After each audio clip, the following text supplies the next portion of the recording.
Record দামে বিক্রি হলো রক অ্যান্ড রোলের সম্রাট খ্যাত এলভিস প্রেসলির জুতা। নিলামে ব্লু সুয়েড শুজ এর জোড়াটির দাম উঠেছে $1.5 বেশি, যা প্রায় 2.25 কোটি টাকা।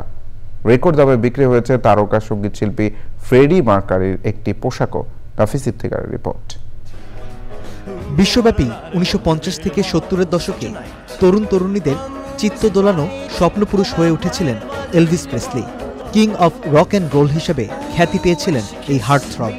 গিটার হাতে মঞ্চে যখন গাইছেন but I can't help falling in love with you, তখন প্রেমে পড়াটাই স্বাভাবিক। 1956 সালে প্রকাশ হয়েছিল এলভিসের অভিষেক অ্যালবাম, যার প্রথম গানটি ছিল blue suede shoes. বাস্তবেও rock and রোলের সম্রাটকে বিভিন্ন সময় ব্লু সুয়েড জুতোয় দেখা গেছে। সেই স্মরণীয় জুতো জোড়া সম্প্রতি নিলামে $1,52,000 বিক্রি হয়েছে, বাংলাদেশি মুদ্রায় যা প্রায় 1,78,00,000 টাকা। গত 28শে জুন নিলামের আয়োজন করে British auction house Henry Aldridge and sons. Elvis প্রিসলির এ স্মারকের প্রারম্ভিক মূল্য ধরা হয়েছিল $69,600। 10.5 সাইজের ব্লু সুয়েড শুজে নান বুশ ব্র্যান্ডের নিশানা রয়েছে। নিলামে জুতো জোড়াকে শো বিজনেসের আইকনিক স্মারক হিসেবে উল্লেখ করা হয়, যা 20 শতকের জনপ্রিয় ধারার সংস্কৃতিকে মনে করিয়ে দেয়।